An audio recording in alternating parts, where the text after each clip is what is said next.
ਵਾਹਿਗੁਰੂ ਜੀ ਕਾ ਖਾਲਸਾ ਵਾਹਿਗੁਰੂ ਜੀ ਕੀ ਫਤਿਹ। ਮੈਂ ਤੁਹਾਡੀ ਹੋਸਟ ਨੀਲਮ ਕੌਰ ਤੇ ਮੈਂ ਟੀਵੀ 84 ਦੇ ਸਾਰੇ ਦਰਸ਼ਕਾਂ ਤੇ ਸਰੋਤਿਆਂ ਦਾ ਦਿਲੀ ਸਵਾਗਤ ਕਰਦੀ ਹਾਂ ਪ੍ਰੋਗਰਾਮ ਸੱਚੋ ਸੱਚ ਵਿੱਚ, ਜਿਹੜੇ ਇਸ ਪ੍ਰੋਗਰਾਮ ਨਾਲ ਦੇਸ਼ਾਂ ਵਿਦੇਸ਼ਾਂ ਤੋਂ ਜੁੜ ਚੁੱਕੇ ਨੇ। ਪ੍ਰੋਗਰਾਮ ਸੱਚੋ ਸੱਚ ਦੀ ਰੂਹਰਵਾਨ ਡਾਕਟਰ ਅਮਰਜੀਤ ਸਿੰਘ ਜੀ ਰੋਜ਼ਾਨਾ ਤਰ੍ਹਾਂ ਸਟੂਡੀਓ ਵਿੱਚ ਮੇਰੇ ਨਾਲ ਸ਼ਾਮਲ ਨੇ। ਆਓ ਨਾਲ ਮਿਲ ਕੇ ਅੱਜ ਦੀਆਂ ਅਹਿਮ ਵਿਚਾਰ ਚਰਚਾਵਾਂ ਕਰਦੇ ਹਾਂ।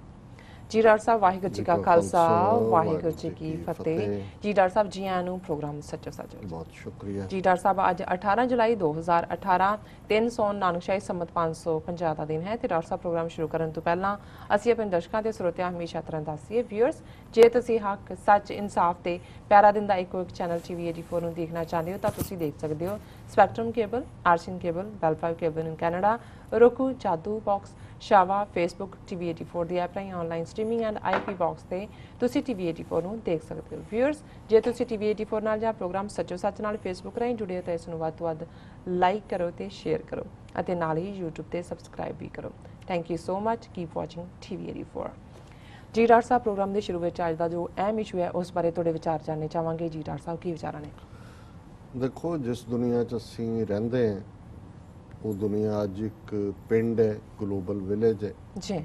ਇਹਦੇ 'ਚ ਕੋਈ ਸ਼ੱਕ ਨਹੀਂ ਕਿ ਯੂਨਾਈਟਿਡ ਸਟੇਟਸ ਆਫ ਅਮਰੀਕਾ ਅੱਜ ਵੀ ਦੁਨੀਆ ਦੀ ਇੱਕ ਮਿਲਟਰੀ ਔਰ ਇਕਨੋਮਿਕਲ ਫੀਲਡ ਦੇ ਵਿੱਚ ਸੁਪਰ ਪਾਵਰ ਹੈ। ਇਸ 'ਚ ਵੀ ਕੋਈ ਸ਼ੱਕ ਨਹੀਂ ਕਿ ਯੂਰਪ, ਜਿਹਨੇ 18ਵੀਂ 19ਵੀਂ ਸਦੀ 'ਚ ਦੁਨੀਆ ਨੂੰ ਆਪਣੇ ਮੁਫਾਦ ਦੇ ਲਈ ਕੋਲੋਨਾਈਜ਼ ਕੀਤਾ, ਬਸਤੀਆਂ ਬਣਾਈਆਂ, ਇਸ ਵੇਲੇ ਉਹਨਾਂ ਦਾ ਵੀ ਕਾਫੀ ਕੁਝ ਹਿੱਲਿਆ, ਜੇ ਸਾਦਾ ਪੰਜਾਬੀ 'ਚ ਕਹਿਣਾ ਹੋਏ ਤੇ ਚੂੜਾਂ ਹਿੱਲੀਆਂ ਹੋਈਆਂ ਨੇ ਜੀ। ਔਰ ਖਾਸ ਤੌਰ ਤੇ ਜਿਹੜਾ ਯੂਰਪੀਅਨ ਯੂਨੀਅਨ ਦਾ ਕਨਸੈਪਟ ਸੀ ਕਿ ਸਾਰੇ ਯੂਰਪ ਦੇ ਮੁਲਕ ਇਕੱਠੇ ਹੋਏ, ਆਪਸ ਦੇ ਵਿੱਚ ਬਾਉਂਡਰੀਜ਼ ਖਤਮ ਹੋ ਗਈਆਂ, ਖੁੱਲ੍ਹਾ ਵਪਾਰ ਹੋਇਆ, ਯੂਰਪੀਅਨ ਯੂਨੀਅਨ ਨੇ ਆਪਣੀ ਉਹਨਾਂ ਦਾ ਕੋਰਟ ਬਣਿਆ, ਉਹਨਾਂ ਦੀ ਪਾਰਲੀਮੈਂਟ ਬਣੀ ਔਰ ਇਵੇਂ ਲੱਗਦਾ ਸੀ ਕਿ ਦੁਨੀਆ ਵਨ ਵਰਲਡ ਵਨ ਗਵਰਨਮੈਂਟ ਦਾ ਜਿਹੜਾ ਕਨਸੈਪਟ ਹੈ ਉਹਦੇ ਵੱਲ ਤੁਰ ਰਹੀ ਹੈ। ਔਰ ਕੁੱਲ ਮਿਲਾ ਕੇ ਗਲੋਬਲੀ ਵੀ ਅਸੀਂ ਦੇਖਿਆ ਵਰਲਡ ਟ੍ਰੇਡ ਆਰਗੇਨਾਈਜੇਸ਼ਨ ਦੇ ਥੱਲੇ ਜਿਵੇਂ ਦੁਨੀਆ ਦੇ ਵਿੱਚ ਟ੍ਰੇਡ ਸਮਝੌਤੇ ਹੋਏ, ਖੁੱਲ੍ਹਾ ਵਪਾਰ ਹੋਇਆ, ਜਿਹੜੇ ਟੈਰਿਫਸ ਨੇ ਜਾਂ ਟੈਕਸ ਨੇ ਇੱਕ ਤੋਂ ਦੂਜੀ ਥਾਂ ਜਾਣ ਦੇ ਉਹ ਮੁੱਕੇ ਔਰ ਦੁਨੀਆ ਦੇ ਵਿੱਚ ਇੱਕ ਨੇੜਤਾ ਵੀ ਵਧੀ ਵਪਾਰਕ ਹਿੱਤਾਂ ਦੇ ਲਈ ਵੀ। ਔਰ ਕੁੱਲ ਮਿਲਾ ਕੇ ਇਹ ਸਾਰੀ ਇੱਕ ਹੋਪ ਸੀ ਕਿ ਜਿਹੜੀ ਮਾਨਸ ਕੀ ਜਾਤ ਸਭ ਹੈ ਇੱਕ ਹੈ, ਪਹਿਚਾਨ ਬੋ ਦੀ ਜਿਹੜੀ ਗੱਲ ਹੈ, ਸੱਚਮੁੱਚ ਇਨਸਾਨੀ ਰੇਸ ਇੱਕ ਦੂਸਰੇ ਨੂੰ ਇਨਸਾਨ ਦੇ ਤੌਰ ਤੇ ਦੇਖਦੀ ਹੈ। ਔਰ ਇਉਂ ਵੀ ਲੱਗਦਾ ਸੀ ਕਿ ਇਹ ਕੋਈ ਬਾਉਂਡਰੀਜ਼ ਜਾਂ ਹੱਦਾਂ ਕੋਈ ਰੱਬ ਨੇ ਤਾਂ ਨਹੀਂ ਬਣਾ ਕੇ ਭੇਜੀਆਂ, ਇਹ ਅਸੀਂ ਬਣਾਈਆਂ ਨੇ ਔਰ ਆਪਣੇ ਸੌੜੇ ਹਿੱਤਾਂ ਕਰਕੇ ਬਣਾਈਆਂ ਨੇ। ਔਰ ਜਦੋਂ ਕੋਈ ਉਹਨਾਂ ਹੱਦਾਂ 'ਚ ਰਹਿੰਦੇ ਆ ਵੀ ਕਿਸੇ ਦੇ ਉੱਤੇ ਜ਼ੁਲਮ ਕਰਦਾ ਤੇ ਫਿਰ ਜ਼ਾਹਰਾ ਤੌਰ ਤੇ ਉਹਨਾਂ ਦਾ ਰਿਐਕਸ਼ਨ ਹੁੰਦਾ ਵੀ ਅਸੀਂ ਵੱਖ ਹੋਣਾ। ਉਹਦੇ 'ਚੋਂ ਹੀ ਬਹੁਤ ਸਾਰੇ ਦੇਸ਼ ਨਿਕਲੇ ਔਰ ਅਸੀਂ ਦੇਖਦੇ ਹਾਂ ਕਿ ਦੂਸਰਾ ਸੰਸਾਰ ਯੁੱਧ, ਪਹਿਲੇ ਤੇ ਦੂਸਰੇ ਸੰਸਾਰ ਯੁੱਧ ਦੇ ਵਿਚਕਾਰ ਕਿੰਨੇ ਨਵੇਂ ਦੇਸ਼ ਹੋਣ ਚਾਹੇ, ਖਾਸ ਤੌਰ ਤੇ ਜਦੋਂ ਆਟੋਮਨ ਅੰਪਾਇਰ ਟੁੱਟਿਆ ਔਰ ਕਿਵੇਂ ਸਾਰਾ ਮਿਡਲ ਈਸਟ ਜਿਹੜਾ ਇਸ ਨੂੰ ਫਿਰ with the notch of the pen ਕਿਵੇਂ ਨਵੇਂ ਦੇਸ਼ ਕ੍ਰੀਏਟ ਹੋਏ। ਉਹ ਸਾਊਦੀ ਅਰੇਬੀਆ ਹੋਏ, ਜਾਰਡਨ ਹੋਏ, ਸੀਰੀਆ ਹੋਏ, ਲਬਨਾਨ ਹੋਏ ਔਰ ਉਹ ਸਾਰੇ 'ਚ ਕਿਵੇਂ ਜਿਹੜੀ ਉਸ ਵੇਲੇ ਦੀ ਮੈਪ ਮੇਕਿੰਗ ਹੈ ਉਹ ਅੱਜ ਤੱਕ ਵੀ 21ਵੀਂ ਸਦੀ 'ਚ ਪਹੁੰਚ ਕੇ ਵੀ ਉਹ ਉਸ ਦੀ ਜਿਹੜੀ ਸ਼ਰਾਰਤ ਹੈ ਉਸ ਦੇ ਨਤੀਜੇ ਸਾਹਮਣੇ ਆ ਰਹੇ ਨੇ। ਫਿਰ ਅਸੀਂ ਦੇਖਦੇ ਹਾਂ ਕਿ ਦੂਸਰੇ ਸੰਸਾਰ ਯੁੱਧ ਦੇ ਵਿੱਚ ਜਿਹੜੀਆਂ ਹਾਰੀਆਂ ਹੋਈਆਂ ਤਾਕਤਾਂ ਸੀ, ਭਾਵੇਂ ਜਦੋਂ ਉਹ ਆਰੂਜ਼ ਵੱਲ ਸਨ, ਉਹ ਜਰਮਨੀ ਹੋਏ, ਜਾਪਾਨ ਹੋਏ, ਤੇ ਉਹਨਾਂ ਨੇ ਅੱਧਾ ਯੂਰਪ ਫਤਿਹ ਕਰ ਲਿਆ ਸੀ ਜਰਮਨ ਨੇ। ਜਾਪਾਨ ਵਾਲੇ ਇੱਧਰੋਂ ਸਾਰੇ ਪਾਸਿਓਂ ਨਿਕਲ ਕੇ ਬਰਮਾ ਤੱਕ ਕਾਲੇ ਪਾਣੀ ਦੇ ਵੀ ਉਹਨਾਂ ਦੇ ਕਬਜ਼ੇ 'ਚ ਚਲਾ ਗਿਆ ਸੀ। ਲੇਕਿਨ ਜਦੋਂ ਡਿਫੀਟ ਹੋਈ ਫਿਰ ਉਹਨਾਂ ਦੇ ਕਬਜ਼ੇ ਵਾਲੇ ਤਾਂ ਅੱਡ ਹੋਏ ਹੀ ਹੋਏ। ਉਹਨਾਂ 'ਚ ਵੀ ਜਿਹੜੀ ਅੱਜ ਵੀ ਜਰਮਨ, ਜਾਪਾਨ ਦੇ ਵਿੱਚ 1 ਲੱਖ ਦੇ ਕਰੀਬ ਅਮਰੀਕਨ ਫੌਜੀ ਬੈਠੇ ਹੋਏ ਨੇ, ਭਾਵੇਂ ਉਹਨਾਂ ਨੇ ਆਰਥਿਕ ਤੌਰ ਤੇ ਤਰੱਕੀ ਕੀਤੀ ਔਰ ਦੁਨੀਆ ਦੇ ਵਿੱਚ ਇਸ 'ਚ ਫਿਰ ਇੱਕ ਦੂਸਰੇ ਸੰਸਾਰ ਯੁੱਧ ਤੋਂ ਬਾਅਦ ਇੱਕ ਵੱਖਰੀ ਪਾਲਾਬੰਦੀ ਸ਼ੁਰੂ ਹੋਈ, ਪੋਲਰਾਈਜੇਸ਼ਨ ਸ਼ੁਰੂ ਹੋਈ। ਇੰਗਲੈਂਡ ਜਿਹੜੀ ਕਿ ਇੱਕ ਜਿਹਦੇ ਬਾਰੇ ਕਹਿੰਦੇ ਸੀ ਕਿ ਇਹਦੇ ਰਾਜ ਸੂਰਜ ਛੁਪਦਾ ਨਹੀਂ ਹੈ, ਉਹ ਥੱਲੇ ਨੂੰ ਗਿਆ। ਸੋਵੀਅਤ ਯੂਨੀਅਨ ਤੇ ਅਮਰੀਕਾ ਦੋ ਵੱਡੇ ਧੁਰੇ ਬਣੇ ਜਿਨ੍ਹਾਂ ਦੇ ਵਿੱਚ ਫਿਰ ਸ਼ੀਤ ਜੰਗ, ਜਿਹਨੂੰ ਕੋਲਡ ਵਾਰ ਕਹਿੰਦੇ ਨੇ, ਉਹਦੀ ਸ਼ੁਰੂਆਤ ਹੋਈ। ਅੱਧੀ ਕੁ ਦੁਨੀਆ ਇਹਨਾਂ ਦੇ ਨਾਲ ਲੱਗ ਗਈ, ਯੂਰਪ ਵੰਡਿਆ ਗਿਆ। ਈਸਟਰਨ ਯੂਰਪ ਸਾਰੇ ਦਾ ਸਾਰਾ ਹੀ ਜਿਹੜਾ ਸੀ, ਪੋਲੈਂਡ, ਚੈਕੋਸਲੋਵਾਕੀਆ, ਹੰਗਰੀ, ਜਰਮਨੀ ਨੂੰ ਦੋਵਾਂ 'ਚ ਵੰਡ ਲਿਆ ਉਹਨਾਂ ਨੇ। ਪੂਰਬੀ ਜਰਮਨੀ ਜਿਹੜਾ ਉਹ ਸੋਵੀਅਤ ਯੂਨੀਅਨ ਦੇ ਇਨਫਲੂਐਂਸ ਚਲਾ ਗਿਆ, ਪੱਛਮੀ ਜਰਮਨੀ ਅਮਰੀਕਾ ਦੇ ਪ੍ਰਭਾਵ 'ਚ ਆ ਗਿਆ। ਜੀ। ਔਰ ਇਸੇ ਤਰ੍ਹਾਂ ਅਸੀਂ ਦੇਖਦੇ ਹਾਂ ਕਿ ਸਾਊਥ ਅਮਰੀਕਾ ਦੇ ਵਿੱਚ ਵੀ ਜਿਹੜੇ ਨੇ ਨੇਸ਼ਨ, ਉਹ ਕਿਊਬਾ ਹੋਏ ਜਾਂ ਵੈਨਜ਼ੂਏਲਾ ਹੋਏ, ਨਿਕਾਰਾਗੂਆ ਹੋਏ, ਇਹ ਸਾਰਿਆਂ ਦੇ ਵਿੱਚ ਅੱਡ-ਅੱਡ ਮੂਵਮੈਂਟਸ ਖੜੀਆਂ ਹੋ ਗਈਆਂ ਜਿਨ੍ਹਾਂ ਨੂੰ ਸੋਵੀਅਤ ਯੂਨੀਅਨ ਸਪੋਰਟ ਕਰਦਾ ਸੀ। ਇਸੇ ਤਰ੍ਹਾਂ ਸਾਡੇ ਖਿੱਤੇ ਦੇ ਵਿੱਚ ਵੀ ਭਾਰਤ ਔਰ ਪਾਕਿਸਤਾਨ ਜਿਹੜੇ ਦੋ ਦੇਸ਼ ਦੂਸਰੇ ਸੰਸਾਰ ਯੁੱਧ ਤੋਂ ਬਾਅਦ ਹੋਂਦ ਦੇ ਵਿੱਚ ਆਏ, ਉਹਨਾਂ ਦੇ ਵਿੱਚ ਇੰਡੀਆ ਸੋਵੀਅਤ ਯੂਨੀਅਨ ਵੱਲ ਭਾਵੇਂ ਮੁੱਢਲੇ ਸਾਲਾਂ ਦੇ ਵਿੱਚ ਨਹਿਰੂ ਨੇ ਨਿਊਟਰੈਲਿਟੀ ਜਾਂ ਨੌਨ ਅਲਾਈਨਮੈਂਟ ਦਾ ਕਨਸੈਪਟ ਦੇ ਕੇ ਇਹ ਜ਼ਾਹਰ ਕੀਤਾ ਕਿ ਜੀ ਅਸੀਂ ਦੋਨਾਂ ਦੇ ਵਿਚਾਲੇ ਨਿਊਟਰਲ ਹੈ, ਪਰ ਗੱਲ ਇਹ ਨਹੀਂ ਸੀ। ਇਵੈਂਚੁਅਲੀ ਜਿਹੜੀ ਗ੍ਰੈਵੀਏਸ਼ਨ ਹੋਈ ਜਾਂ ਗ੍ਰੈਵੀਏਟ ਹੋ ਕੇ ਅਲਟੀਮੇਟਲੀ ਭਾਰਤ ਜਿਹੜਾ ਉਹ ਸੋਵੀਅਤ ਯੂਨੀਅਨ ਦੇ ਖਾਨੇ 'ਚ ਗਿਆ। ਔਰ ਜੇ ਅਸੀਂ ਰਿਕਾਰਡ ਦੇਖਣਾ ਹੋਏ ਭਾਰਤ ਦਾ ਅਮਰੀਕਾ ਦੇ ਖਿਲਾਫ UN ਦੇ ਵਿੱਚ VOTING ਦਾ, ਤੇ ਭਾਰਤ ਨੇ ਸੋਵੀਅਤ ਯੂਨੀਅਨ ਦੇ ਹੱਕ ਦੇ ਵਿੱਚ ਔਰ ਅਮਰੀਕਾ ਦੇ ਖਿਲਾਫ ਜ਼ਿਆਦਾ ਵਾਰ ਵੋਟ ਕੀਤਾ UN 'ਚ ਮੁਕਾਬਲਤਨ ਈਵਨ ਸੋਵੀਅਤ ਯੂਨੀਅਨ ਦੇ ਵੀ, ਕਿਉਂਕਿ ਸੋਵੀਅਤ ਯੂਨੀਅਨ ਕੁਝ ਮੌਕਿਆਂ ਦੇ ਉੱਤੇ ਨਿਊਟਰਲ ਹੋ ਜਾਂਦਾ ਸੀ। ਸੋ ਜ਼ਾਹਰ ਹੈ ਕਿ ਭਾਰਤ ਪੂਰੀ ਤਰ੍ਹਾਂ ਸੋਵੀਅਤ ਯੂਨੀਅਨ ਦੀ ਗੋਦ 'ਚ ਚਲਾ ਗਿਆ। ਔਰ ਪਾਕਿਸਤਾਨ ਜਿਹੜਾ ਹੈ ਉਹ ਪਹਿਲੇ ਦਿਨ ਤੋਂ ਹੀ ਪਹਿਲਾਂ ਉਹਦੇ ਤੇ ਜਿਹੜਾ ਹੈ ਉਹ ਚੀਨ ਦਾ ਔਰ ਅਮਰੀਕਾ ਦਾ ਪ੍ਰਭਾਵ ਰਿਹਾ। ਹੁਣ ਹੌਲੀ ਹੌਲੀ ਅਮਰੀਕਾ ਦਾ ਪ੍ਰਭਾਵ ਖਾਸ ਤੌਰ ਤੇ ਜਦੋਂ 9/11 ਤੋਂ ਬਾਅਦ ਨਵੀਆਂ ਗੁੱਟਬੰਦੀਆਂ ਹੋਈਆਂ ਨੇ ਤੇ ਭਾਰਤ ਜਿਹੜਾ ਉਹ ਰਸ਼ੀਆ ਦੇ ਪ੍ਰਭਾਵ ਚੋਂ ਨਿਕਲ ਗਿਆ, ਕਿਉਂਕਿ ਸੋਵੀਅਤ ਯੂਨੀਅਨ ਫਿਰ ਟੁੱਟ ਗਿਆ 1990 ਤੱਕ ਪਹੁੰਚਦੇ ਆ। ਔਰ ਭਾਰਤ ਜਿਹੜਾ ਹੁਣ ਅਮਰੀਕਾ ਦੇ ਆਰਬਿਟ 'ਚ ਹੈ ਔਰ ਪਾਕਿਸਤਾਨ ਜ਼ਿਆਦਾ ਚਾਈਨਾ ਦੇ ਆਰਬਿਟ 'ਚ ਹੈ, ਜਦੋਂ ਕਿ ਰੂਸ ਜਿਹੜਾ ਹੈ ਉਹ ਵੀ ਪਾਕਿਸਤਾਨ ਦੇ ਨਾਲ ਨਜ਼ਦੀਕੀਆਂ ਕਰ ਰਿਹਾ। ਔਰ ਇਹਦਾ ਹੀ ਨਤੀਜਾ ਹੈ ਜੇ ਅਸੀਂ ਕੁੱਲ ਮਿਲਾ ਕੇ ਦੁਨੀਆ ਦੇ ਵਿੱਚ ਜਿਹੜੀਆਂ ਤਬਾਹੀਆਂ ਨੇ, ਜੰਗ ਨੇ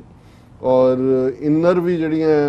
ਆਪਸੀ ਕਲੈਸ਼ਿਸ ਨੇ ਉਹਨਾਂ ਵੱਲ ਦੇਖੀਏ ਤੇ ਇਹ ਨਜ਼ਰ ਆਏਗਾ ਵੀ ਲੈ ਦੇ ਕੇ ਆਮ ਜਿਹੜੇ ਨੇ ਉਹ ਤਾਂ ਥਲੜੀ ਜਿਹੜੀ ਮਖਲੂਕ ਹੈ, ਆਮ ਲੋਕ ਨੇ,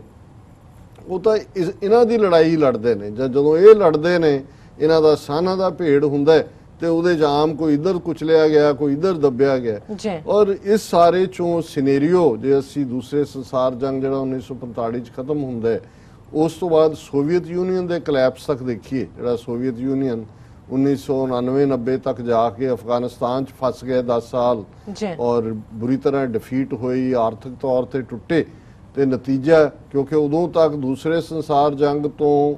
1945 ਤੋਂ ਲੈ ਕੇ 1999 ਤੱਕ ਦੋ ਇਹ ਸੁਪਰ ਪਾਵਰਸ ਇਹ ਧਰਤੀ ਨੂੰ ਵੀ ਕੰਟਰੋਲ ਕਰਦੀਆਂ ਸੀ, ਸਪੇਸ ਦੇ ਵਿੱਚ ਵੀ ਇਹਨਾਂ ਦਾ ਯੂਰੀ ਗਾਗਰਿਨ ਸਭ ਤੋਂ ਪਹਿਲਾਂ ਸੋਵੀਅਤ ਯੂਨੀਅਨ ਦਾ ਸਪੇਸ 'ਚ ਗਿਆ, ਪਰ ਅਮਰੀਕਾ ਨੇ ਮੱਲ ਮਾਰੀ। ਔਰ ਜੌਨ ਐਫ ਕੈਨੇਡੀ ਦੇ ਜ਼ਮਾਨੇ 'ਚ 1961-62 ਦੇ ਪੀਰੀਅਡ 'ਚ ਪਹਿਲਾ ਬੰਦਾ ਜਿਹੜਾ ਚੰਦਰਮਾ ਦੇ ਉੱਤੇ ਉਤਾਰਿਆ ਨੀਲ ਆਰਮਸਟਰਾਂਗ, ਉਹ ਅਮਰੀਕਾ ਨੇ ਉਤਾਰਿਆ। ਸੋ ਉਹ ਦੌੜ ਸਪੇਸ ਦੇ ਵਿੱਚ ਵੀ ਸੀ, ਪਾਣੀਆਂ ਦੇ ਵਿੱਚ ਵੀ ਸੀ ਕਿ ਕਿੱਥੋਂ ਕਿਹਦਾ ਆਇਲ ਮਿਲਿਆ, ਕਿਹਦਾ ਕੀ ਪ੍ਰਭਾਵ ਹੈ, ਇੰਟਰਨੈਸ਼ਨਲ ਵਾਟਰਸ ਤੋਂ ਇਲਾਵਾ ਕਿਹਦੀ ਕੀ ਲਾਈਨ ਜਾ ਰਹੀ ਹੈ। ਤੇ ਚਾਈਨਾ ਜਿਹੜਾ ਕੁਆਇਟਲੀ ਆਪਣਾ ਕੰਮ ਕਰ ਰਿਹਾ ਸੀ, ਜਿਹੜੇ ਉਹਨਾਂ ਨੇ ਤਾਂ ਦੋਨਾਂ ਦੇ ਖਿਲਾਫ, ਉਹ ਜਾਪਾਨੀਆਂ ਦੇ ਖਿਲਾਫ ਵੀ ਲੜੇ ਔਰ ਬਾਹਰਲੀ ਕੋਲੋਨਾਈਜੇਸ਼ਨ ਦੇ ਖਿਲਾਫ ਵੀ ਲੜੇ। ਔਰ 20 ਸਾਲ ਚੁੱਪ ਰਹਿਣ ਤੋਂ ਬਾਅਦ ਆਲਮੋਸਟ 17-18 ਸਾਲ ਉਹ ਵੀ ਐਜ਼ ਏ ਪਾਵਰ ਐਮਰਜ ਹੋਏ। ਔਰ ਜ਼ਾਹਰ ਹੈ ਕਿ ਅੱਜ ਬੇਸ਼ੱਕ 1999-90 'ਚ ਸੋਵੀਅਤ ਯੂਨੀਅਨ ਦੇ ਕਲੈਪਸ ਤੋਂ ਬਾਅਦ ਜਿਨ੍ਹਾਂ ਚੋਂ 15 ਅੱਡ-ਅੱਡ ਦੇਸ਼ ਨਿਕਲੇ, ਸੋਵੀਅਤ ਯੂਨੀਅਨ ਦਾ ਕੰਮ ਮੁੱਕ ਗਿਆ। ਹਾਲਾਂਕਿ ਰਸ਼ੀਆ ਬਾਅਦ ਦੇ ਵਿੱਚ ਇਕੱਲੇ ਇੱਕ ਕੰਟਰੀ ਦੇ ਤੌਰ ਤੇ, ਜਿਵੇਂ ਪੁਤਿਨ ਦੀ ਲੀਡਰਸ਼ਿਪ ਦੇ ਵਿੱਚ ਉਹਨੇ ਵਾਪਸ ਜਿਹਨੂੰ ਕਹਿੰਦੇ ਨੇ ਵਾਪਸੀ ਕਰਨਾ ਉਹ ਕਰ ਰਿਹਾ ਹੈ ਔਰ ਉਹਨੇ ਆਪਣਾ ਸਫੀਅਰ ਆਫ ਇਨਫਲੂਐਂਸ ਪ੍ਰਭਾਵ ਦਾ ਘੇਰਾ ਵੀ ਵਧਾਇਆ। ਔਰ ਜਿਵੇਂ ਉਹਨੇ ਕ੍ਰੀਮੀਆ ਦੇ ਉੱਤੇ ਜਾ ਕੇ ਕਬਜ਼ਾ ਕੀਤਾ ਔਰ ਯੂਕਰੇਨ ਜਿਹੜਾ ਹੈਲਪਲੈਸ ਲੱਗਾ। ਬੇਸ਼ੱਕ ਸੋਵੀਅਤ ਯੂਨੀਅਨ ਨੇ, ਨੈਟੋ ਨੇ ਪਾਬੰਦੀਆਂ ਲਾਈਆਂ, ਪਰ ਇਹਦੇ ਬਾਵਜੂਦ ਰਸ਼ੀਆ ਜਿਹੜਾ ਹੈ ਔਰ ਹੁਣ ਵੀ ਜਿਹੜੇ ਦੂਸਰੇ ਰਿਪਬਲਿਕਸ ਨੇ ਉਸ ਖਿੱਤੇ ਦੇ, ਜਿਨ੍ਹਾਂ ਦੇ ਵਿੱਚ ਈਵਨ ਕਜ਼ਾਕਿਸਤਾਨ ਵਰਗਾ ਮੁਲਕ ਵੀ ਹੈ, ਉਹ ਜਿਹੜੇ ਨੇ ਹੁਣ ਰਸ਼ੀਅਨ ਪ੍ਰਭਾਵ ਦੇ ਥੱਲੇ ਹੀ ਜਾ ਰਹੇ ਨੇ। ਯੂਰਪ ਦੇ ਵਿੱਚ ਵੀ ਇੱਕ ਦੌੜ ਲੱਗੀ ਹੋਈ ਹੈ ਕਿ ਵੀ ਕਿਵੇਂ ਇੱਕ ਪਾਸੇ ਸਾਡੇ ਨਵੇਂ ਪ੍ਰੈਜ਼ੀਡੈਂਟ ਸਾਹਿਬ ਟਰੰਪ ਸਾਹਿਬ ਨੈਟੋ ਨੂੰ ਵੀ ਫਜ਼ੂਲ ਖਰਚੀ ਦੱਸ ਰਹੇ ਨੇ ਵੀ ਇਹ ਸਾਡੇ ਸਿਰ ਤੇ ਪਿਆ, ਕਿਉਂਕਿ ਇਹ ਜਿਹੜੀ ਨੈਟੋ ਯੂਰਪੀਅਨ ਸੰਸਥਾ ਹੋਣ ਚਾਹੀ, ਨੌਨ ਅਲਾਈਨਮੈਂਟ ਟ੍ਰੀਟੀ ਆਰਗੇਨਾਈਜੇਸ਼ਨਸ ਦੀ ਫੁੱਲ ਫਾਰਮ ਬਣਦੀ ਹੈ। ਇਹ ਅਮਰੀਕਾ ਨੇ ਹੀ ਸਾਰੀਆਂ ਯੂਰਪੀਅਨ ਪਾਵਰਸ ਨੂੰ ਜਿਹੜੀਆਂ ਉਹ ਸੋਵੀਅਤ ਯੂਨੀਅਨ ਦੇ ਖਿਲਾਫ ਖੜਾ ਕੀਤਾ ਔਰ ਉਹਨਾਂ ਦੇ ਨਾਲ ਇਹ ਡੀਲ ਐਗਰੀਮੈਂਟ ਕੀਤਾ ਕਿ ਜੇ ਸੋਵੀਅਤ ਯੂਨੀਅਨ ਕਿਸੇ ਵੀ ਨੈਟੋ ਕੰਟਰੀ ਦੇ ਉੱਤੇ ਜਿਹੜੀ ਕੰਟਰੀ ਨੈਟੋ ਦੇ ਮੈਂਬਰ ਹੈ ਅਟੈਕ ਕਰੇਗਾ ਜੀ ਤੇ ਅਮਰੀਕਾ ਉਹਦੇ ਰੈਸਕਿਊ ਤੇ ਜਾਏਗਾ। ਔਰ ਹੁਣ ਜਿਹੜੀ ਗੱਲ ਕਰਕੇ ਮੈਂ ਇਹ ਸਾਰਾ ਪਿਛੋਕੜ ਦਿੱਤਾ ਹੈ, ਸੋਵੀਅਤ ਯੂਨੀਅਨ ਤੋਂ ਬਾਅਦ ਰਸ਼ੀਆ ਅੱਜ ਨਾ ਸਿਰਫ ਆਪਣੇ ਆਪ ਨੂੰ ਆਪਣੇ ਖਿੱਤੇ ਦੇ ਵਿੱਚ ਅਸਰਟ ਕਰ ਰਿਹਾ ਹੈ, ਯੂਰਪ ਦੇ ਵਿੱਚ ਵੀ ਜੋ ਕੰਮ ਕਿਸੇ ਵੇਲੇ ਸੋਵੀਅਤ ਯੂਨੀਅਨ ਦੇ ਏਜੰਟ ਕਰਦੇ ਸੀ KGB ਵਾਪਸ as a Russian agency I ਹੈ।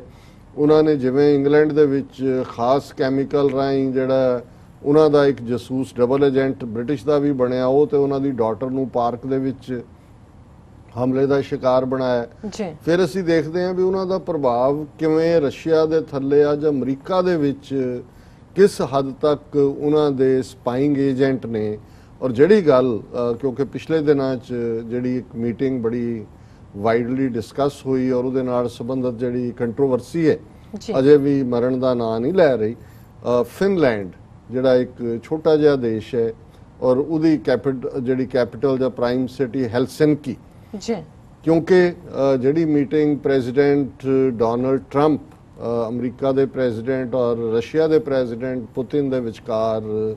ਹੈਲਸਿੰਕੀ ਫਿਨਲੈਂਡ 'ਚ ਹੋਈ, ਪਹਿਲਾਂ ਇਹ ਦੇਖਣਾ ਜ਼ਰੂਰੀ ਹੈ ਕਿ ਵੀ ਉਸ ਨੂੰ ਹੀ ਕਿਉਂ ਚੁਣਿਆ ਗਿਆ, ਆਲ ਦਾ ਵੇ ਟਰੰਪ ਸਾਹਿਬ ਉੱਥੇ ਗਏ ਜਾਂ ਪੁਤਿਨ ਆਏ। ਕਿਉਂਕਿ ਜਿਹੜਾ ਫਿਨਲੈਂਡ ਦਾ ਰਿਕਾਰਡ ਹੈ ਕਿ ਸੈਕੰਡ ਵਰਲਡ ਵਾਰ ਦੇ ਵਿੱਚ ਵੀ ਉਹ ਨਿਊਟਰਲ ਸੀ, ਨਾ ਇਹਨਾਂ ਦੇ ਫੋਰਸਿਸ ਨਾਲ ਸੀ ਬ੍ਰਿਟਨ ਔਰ ਅਮਰੀਕਾ ਔਰ ਐਲਾਈਡ ਫੋਰਸਿਸ ਦੇ, ਨਾ ਹੀ ਉਹ ਨਾਜ਼ੀਆਂ ਨਾਲ ਸੀ। ਔਰ ਵੱਡੀ ਗੱਲ ਕਿ ਈਵਨ ਦੂਸਰਾ ਸੰਸਾਰ ਯੁੱਧ ਖਤਮ ਹੋਣ ਤੋਂ ਬਾਅਦ ਵੀ ਜਿਹੜਾ ਫਿਨਲੈਂਡ ਹੈ ਉਹਨੇ ਆਪਣੇ ਆਪ ਨੂੰ ਨਿਊਟਰਲ ਰੱਖਿਆ। ਉਹ ਨਾ ਸੋਵੀਅਤ ਬਲਾਕ 'ਚ ਸੀ ਨਾ ਇਹਨਾਂ ਦੇ ਜਿਹੜਾ ਅਮਰੀਕਨ ਬਲਾਕ 'ਚ ਸੀ। ਸੋ ਇਹ ਮੀਟਿੰਗ ਦਾ ਵੈਨਿਊ ਚੁਣਿਆ ਗਿਆ। ਪਰ ਇਹ ਗੱਲ ਇਸ ਦੇ ਹੁਣ ਸਬੂਤ ਨੇ ਅੱਜ ਜਦੋਂ ਅਸੀਂ ਇਹ ਗੱਲ ਕਰ ਰਹੇ ਹਾਂ ਔਰ ਜਦੋਂ ਅਜੇ ਟਰੰਪ ਜਿਹੜੇ ਨੇ ਉਹ ਹੈਲਸਿੰਕੀ ਦੇ ਵਿੱਚ ਇਹ ਗੱਲਬਾਤ ਕਰਕੇ ਹਟੇ ਹੀ ਸੀ ਤੇ ਫੌਰਨ ਖਬਰ ਆਈ ਕਿ 12 ਏਜੰਟ ਜਿਹੜੇ ਰਸ਼ੀਆ ਦੇ ਲਈ ਕੰਮ ਕਰਦੇ ਸੀ ਅਮਰੀਕਾ ਦੇ ਵਿੱਚ, ਉਹ ਆਇਡੈਂਟੀਫਾਈ ਕੀਤੇ ਨੇ ਅਮਰੀਕਨ ਇੰਟੈਲੀਜੈਂਸ ਨੇ ਕਿ ਉਹਨਾਂ ਨੇ ਜਿਹੜੀ ਇਲੈਕਸ਼ਨ ਜਿਹਦੇ 'ਚ ਟਰੰਪ ਜਿੱਤੇ ਔਰ ਹਿਲਰੀ ਕਲਿੰਟਨ ਹਾਰੀ, ਉਹਦੇ 'ਚ ਉਹਨਾਂ ਨੇ ਕੀ ਰੋਲ ਅਦਾ ਕੀਤਾ। ਕਿਉਂਕਿ ਇਹ ਪਹਿਲਾਂ ਤਾਂ ਚਾਰਜ ਚੱਲ ਰਹੇ ਸੀ ਔਰ ਜਦੋਂ ਦਾ ਟਰੰਪ ਆਇਆ ਇਹ ਇਨਵੈਸਟੀਗੇਸ਼ਨ ਸ਼ੁਰੂ ਹੋ ਗਈ ਸੀ ਕਿ ਵੀ ਬਹੁਤ ਸਾਰੇ ਜਿਹੜੇ ਰਸ਼ੀਅਨ ਏਜੰਟ ਨੇ ਉਹਨਾਂ ਨੇ ਡਾਟਾਬੇਸ ਦੇ ਵਿੱਚ ਡੈਮੋਕ੍ਰੈਟਿਕ ਪਾਰਟੀ ਦੇ ਬ੍ਰੇਕ ਇਨ ਕੀਤਾ ਔਰ ਉੱਥੋਂ ਜਿਹੜੀਆਂ ਕੁਝ ਪ੍ਰਾਈਵੇਟ ਈਮੇਲਸ ਹਿਲਰੀ ਕਲਿੰਟਨ ਦੀਆਂ ਸੀ ਉਹ ਬਾਹਰ ਕੱਢੀਆਂ। ਔਰ ਜਦੋਂ ਉਹਨਾਂ ਦੀ ਜਿਹੜੀ ਹੈ ਚਰਚਾ ਹੋਈ ਔਰ ਉਸ ਨੇ ਮਦਦ ਕੀਤੀ ਟਰੰਪ ਦੀ ਵਿਕਟਰੀ ਦੇ ਵਿੱਚ ਔਰ ਹਿਲਰੀ ਕਲਿੰਟਨ ਨੂੰ ਹਰਾਉਣ ਦੇ ਵਿੱਚ। ਔਰ ਇਹ ਬੇਸ਼ੱਕ ਟਰੰਪ ਦਾ ਜਿਹੜਾ ਕੈਂਪੇਨ ਪੋਲ ਵਾਲੇ ਸੀ ਉਹ ਵੀ ਡਿਨਾਈ ਕਰਦੇ ਰਹੇ, ਪ੍ਰੈਜ਼ੀਡੈਂਟ ਬਣਨ ਤੋਂ ਬਾਅਦ ਵੀ ਟਰੰਪ ਨੇ ਇਹੀ ਕਿਹਾ ਕਿ ਜੀ ਇਹ ਤਾਂ ਬਿਲਕੁਲ ਡਿਨਾਇਲ ਹੈ। ਪਰ ਹੁਣ ਜਿਵੇਂ ਇੰਟੈਲੀਜੈਂਸ ਏਜੰਸੀਆਂ ਨੇ ਇੱਕ ਲੜਕੀ ਰਸ਼ੀਅਨ ਜਿਹੜੀ ਕਿ ਐਜ਼ ਅ ਇੰਟਰਨੈਸ਼ਨਲ ਸਟੂਡੈਂਟ ਆਈ ਅਮਰੀਕਨ ਯੂਨੀਵਰਸਿਟੀ ਦੇ ਵਿੱਚ, ਕਿਵੇਂ ਉਹ ਇੱਕ 55 ਸਾਲਾ ਅਮਰੀਕਨ ਦੇ ਨਾਲ ਰਹਿਣ ਲੱਗ ਗਈ। ਉਹਨੇ ਪੜ੍ਹਾਈ ਕੀਤੀ ਇੰਟਰਨੈਸ਼ਨਲ ਰਿਲੇਸ਼ਨਸ ਮਾਸਟਰਸ ਕਰਨ ਤੋਂ ਬਾਅਦ, ਲੇਕਿਨ ਉਹ ਰਸ਼ੀਅਨ ਸਪਾਈ ਸੀ। ਉਹਦੇ ਰਾਹੀਂ ਉਹਨੇ ਫਿਰ ਕਿਵੇਂ ਨੈਸ਼ਨਲ ਰਾਈਫਲ ਐਸੋਸੀਏਸ਼ਨ ਤੱਕ ਸੰਬੰਧ ਬਣਾਏ, ਕਿਵੇਂ ਉਹਨੇ ਜਿਹਨੂੰ ਹਨੀ ਟ੍ਰੈਪ ਕਹਿੰਦੇ ਨੇ ਉਸ ਸਾਰੇ ਦੇ ਥੱਲੇ ਉਹ ਸਿਸਟਮ ਦੇ ਵਿੱਚ ਵੜੀ। ਇਵੈਂਚੁਅਲੀ ਉਹ ਹੁਣ ਉਹਨਾਂ ਦੀ ਅਰੈਸਟ ਦੇ ਵਿੱਚ ਹੈ ਅਮਰੀਕਨਾਂ ਦੀ ਇੰਟੈਲੀਜੈਂਸ ਏਜੰਸੀਆਂ ਦੇ, ਔਰ ਉਹਦੇ ਰਾਹੀਂ ਉਹ ਬਾਕੀਆਂ ਤੱਕ ਵੀ ਰੀਚ ਆਊਟ ਕਰ ਰਹੇ ਨੇ। ਸੋ ਜ਼ਾਹਰ ਹੈ ਕਿ ਇਹ ਜਿਹੜੀ ਪੁਤਿਨ ਦੇ ਨਾਲ ਟਰੰਪ ਦੀ ਮੀਟਿੰਗ ਸੀ ਇਸ ਬੈਕਡ੍ਰੌਪ 'ਚ ਹੋਈ। ਔਰ ਇਸ ਸਾਰੇ 'ਚੋਂ ਹੁਣ ਜਦੋਂ ਅਸੀਂ ਦੇਖਦੇ ਹਾਂ ਕਿ ਵੀ ਇੱਕ ਪਾਸੇ ਸੋਵੀਅਤ ਯੂਨੀਅਨ ਜਿਹੜਾ ਕਿ ਹੁਣ ਰਸ਼ੀਆ ਦੇ ਰੂਪ 'ਚ ਹੀ ਰਹਿ ਗਿਆ, ਪੁਤਿਨ ਜਿਹੜਾ ਕਿ ਆਪਣੇ ਆਪ ਨੂੰ ਇਸ ਵੇਲੇ ਸਮਝਦਾ ਹੈ ਕਿ ਉਹਨੇ ਰਸ਼ੀਆ ਨੂੰ ਉਸ ਗਲੋਰੀ ਤੱਕ ਲੈ ਕੇ ਜਾਣਾ ਜਿੱਥੇ ਕਿ ਕਦੇ ਸੋਵੀਅਤ ਯੂਨੀਅਨ ਸੀ। ਔਰ ਇਹਦੇ 'ਚ ਕੋਈ ਸ਼ੱਕ ਨਹੀਂ ਹੈ ਕਿ ਪਿਛਲੇ ਪੀਰੀਅਡ 'ਚ ਖਾਸ ਤੌਰ ਤੇ 9/11 ਤੋਂ ਬਾਅਦ ਅਮਰੀਕਨ ਜਿਹੜੇ ਨੀਤੀ ਕਾੜੇ ਨੇ ਉਹਨਾਂ ਦੀਆਂ ਇੱਕ ਪਾਸੜ ਨੀਤੀਆਂ ਦਾ ਨਤੀਜਾ ਹੈ ਕਿ ਕਿ ਜਿਹੜਾ ਰਸ਼ੀਆ ਹੈ ਉਹ ਹਰ ਚੜੇ ਦਿਨ ਮੋਰ ਪਾਵਰਫੁਲ ਹੋਇਆ। ਔਰ ਅੱਜ ਰਸ਼ੀਆ ਐਵੇਂ ਹੀ ਬਿਹੇਵ ਕਰ ਰਿਹਾ। UN ਸਿਕਿਉਰਿਟੀ ਕਾਉਂਸਲ ਹੋਏ, UN ਹੋਏ, ਯੂਰਪ ਹੋਏ, ਏਸ਼ੀਆ ਹੋਏ, ਸਾਊਥ ਅਮਰੀਕਾ ਹੋਏ, ਜਿਵੇਂ ਬੀਤੇ ਦਾ ਸੋਵੀਅਤ ਯੂਨੀਅਨ ਕਰਦਾ ਸੀ। ਔਰ ਉਹਦੇ 'ਚ ਜਿਹੜਾ ਜਿਸ ਨੂੰ ਇਹ ਕਹੋ ਕਿ ਵੀ ਉਸ ਦਾ ਜਿਹਨੂੰ ਕਹਿੰਦੇ ਨੇ ਫੈਦਰ ਇਨ ਦਾ ਕੈਪ, ਉਹ ਆਇਆ ਖਾਸ ਤੌਰ ਤੇ ਸੀਰੀਆ ਦੇ ਮੁੱਦੇ ਤੇ, ਜਿੱਥੇ ਅਮਰੀਕਨ ਮਿਸਕੈਲਕੂਲੇਸ਼ਨ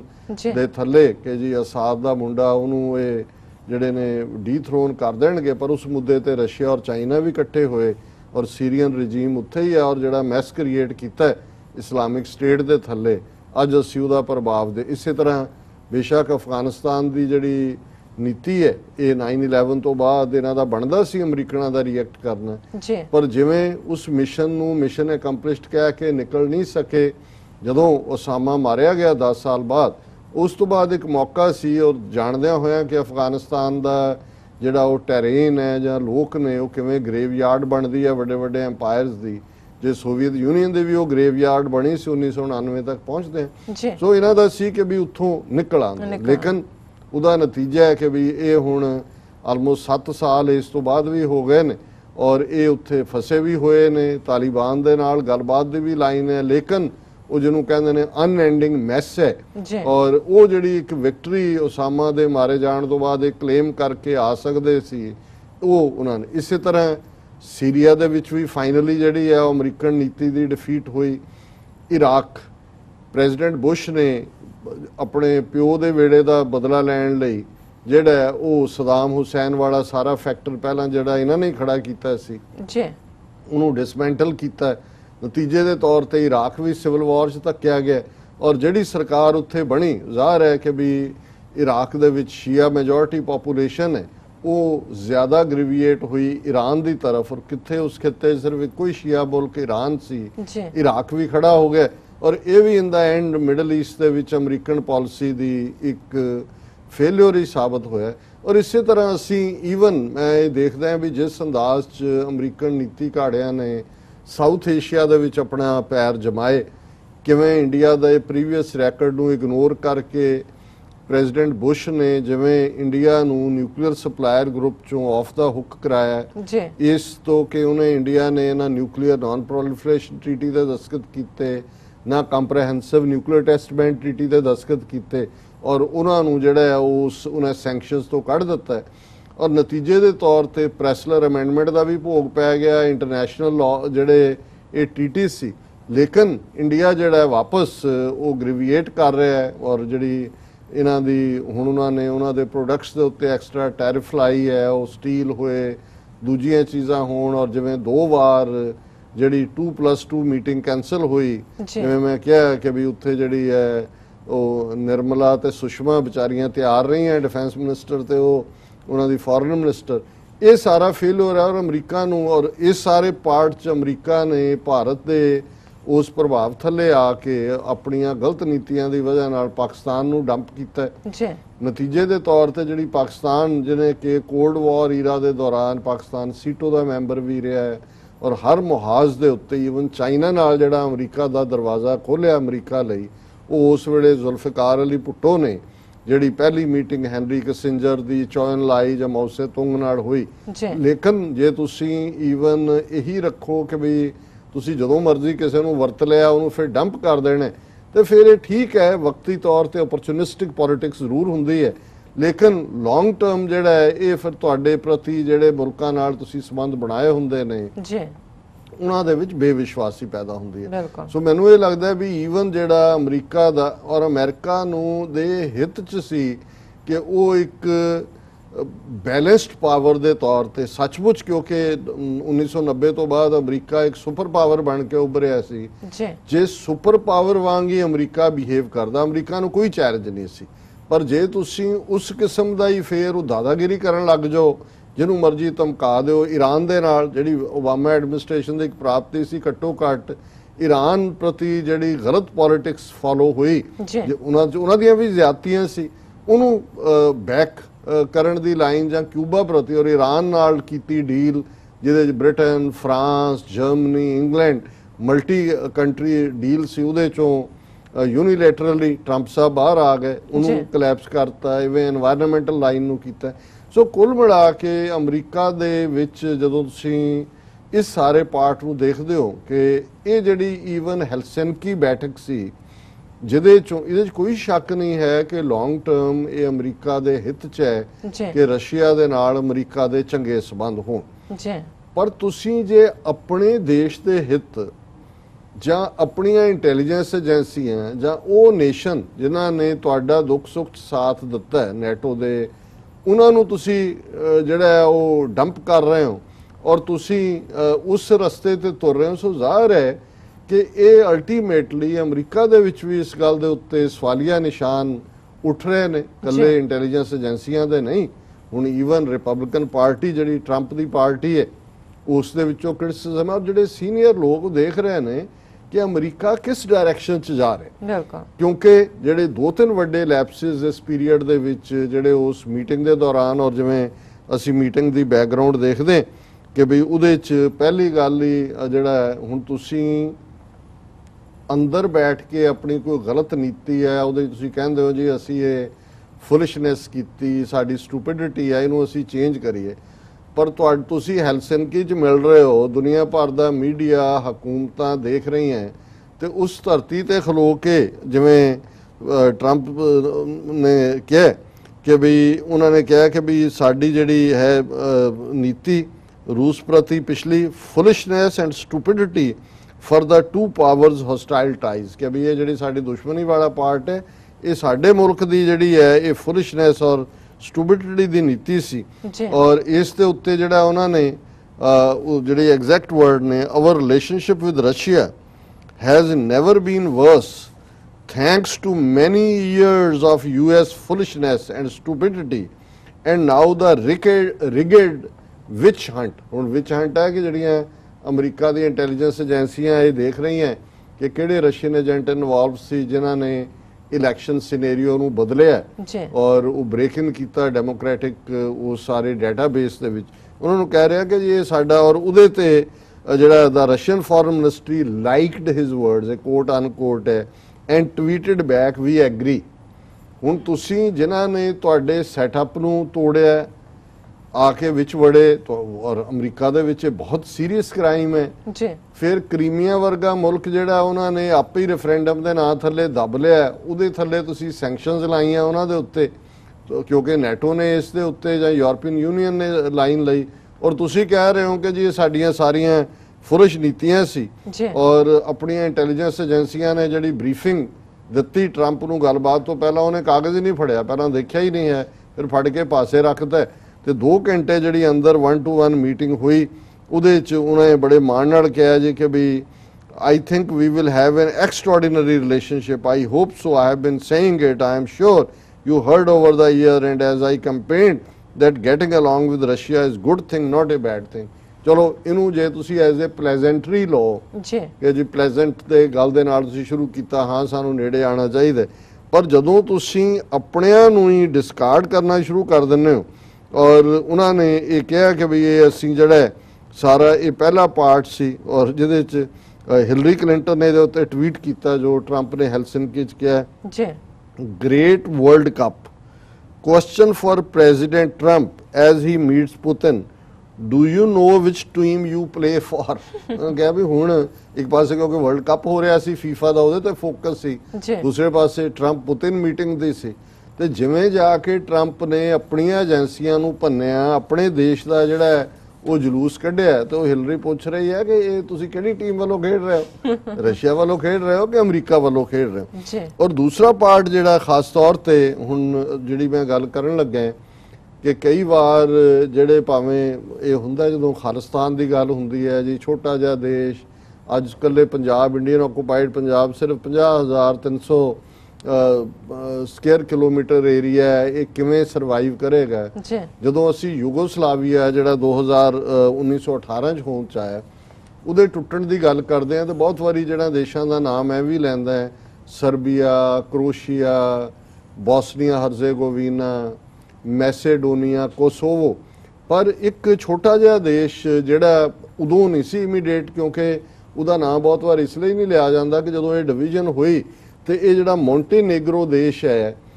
ਇਹ ਛੋਟਾ ਜਿਹਾ ਏਰੀਆ, ਇਹ ਸਰਬੀਆ ਦੇ ਨਾਲ ਗਿਆ ਸੀ, ਸੋ ਇਹ ਸਰਬੀਆ ਐਂਡ ਮੌਂਟੇਨੇਗਰੋ ਬਣਿਆ ਜਾਂਦਾ ਸੀ। ਲੇਕਿਨ 2006 ਦੇ ਵਿੱਚ ਉਹਨਾਂ ਨੇ ਈਵਨ ਉੱਥੇ ਵੀ ਰੈਫਰੈਂਡਮ ਹੋ ਕੇ ਉਹਨਾਂ ਨੇ ਸਰਬੀਆ ਤੋਂ ਵੀ ਆਪਣੇ ਆਪ ਨੂੰ ਅੱਡ ਕਰ ਲਿਆ, ਔਰ ਇਸ ਵੇਲੇ ਮੌਂਟੇਨੇਗਰੋ ਜਿਹੜਾ ਉਹ ਯੂਨਾਈਟਿਡ ਨੇਸ਼ਨਸ ਦਾ ਵੀ ਮੈਂਬਰ ਹੈ, ਔਰ ਉਹਨੂੰ ਨੈਟੋ ਦਾ ਵੀ ਮੈਂਬਰ ਹੈ, ਔਰ ਨੈਟੋ ਦਾ ਮੈਂਬਰ ਅਮਰੀਕਾ ਜਦੋਂ ਸੈਨੇਟਰਸ ਨੇ ਵੋਟ ਕੀਤਾ 97 ਸੈਨੇਟਰ ਇਸ ਫੇਵਰ ਚ ਆਏ ਜੀ। ਔਰ ਜੇ ਮੈਂ ਉਹਦਾ ਦੱਸਾਂ ਕਿ ਵੀ ਹੈ ਕੀ ਦੇਸ਼, ਤੇ ਬਹੁਤਿਆਂ ਨੂੰ ਫਿਰ ਇਹ ਸਮਝ ਆਏਗੀ ਵੀ ਜੇ ਖਾਲਿਸਤਾਨ ਦੀ ਅਸੀਂ ਈਵਨ ਲੈਂਡਲੌਕਡ ਜਾਂ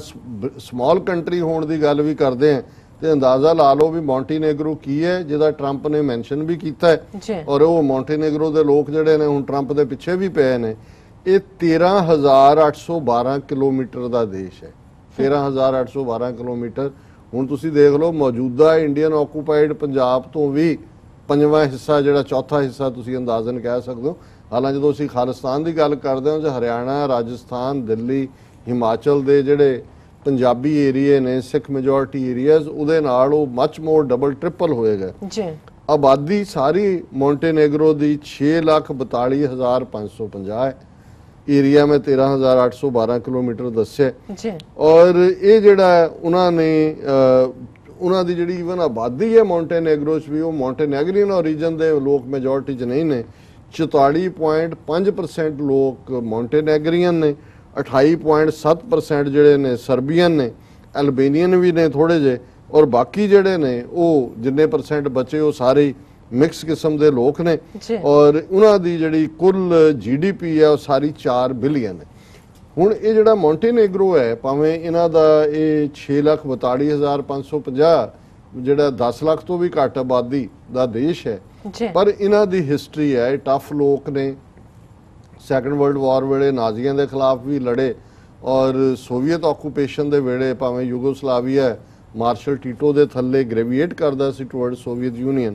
ਪਰ ਇਹਨਾਂ ਨੇ ਜਿਹੜਾ ਉਹ ਆਪਣੀ ਆਈਡੈਂਟੀਟੀ, ਆਪਣੀ ਹੋਂਦ ਔਰ ਉਸ ਸਾਰੇ ਨੂੰ ਕਾਇਮ ਰੱਖਿਆ। ਹੁਣ ਜਦੋਂ ਇਹ ਟਰੰਪ ਦੀਆਂ ਇਹ ਸਟੇਟਮੈਂਟਸ ਇੱਥੇ ਕ੍ਰਿਟਿਸਿਜ਼ਮ ਦਾ ਵਾਈਜ਼ ਬਣੀਆਂ ਕਿ ਵੀ ਉਹਨੇ ਆਪਣੀ ਕੰਟਰੀ ਪਾਲਿਸੀ ਨੂੰ ਸਟੂਪਿਡ ਕਿਹਾ, ਇੰਟੈਲੀਜੈਂਸ ਏਜੰਸੀਆਂ ਨੂੰ ਜਿਹੜਾ ਉਹ ਬਿਲਕੁਲ ਝੰਬ ਕੇ ਰੱਖ ਦਿੱਤਾ, ਤੇ ਫਿਰ ਜਦੋਂ ਵਾਪਸ ਆਏ ਇੰਨਾ ਕ੍ਰਿਟਿਸਿਜ਼ਮ ਦੇਖਿਆ ਤੇ ਫਿਰ ਇਹ ਕਹਿੰਦੇ ਨੇ Trump Sahib, I ਮਿਸਸਪੋਕ on Russia pool ਮੈਡਲਿੰਗ,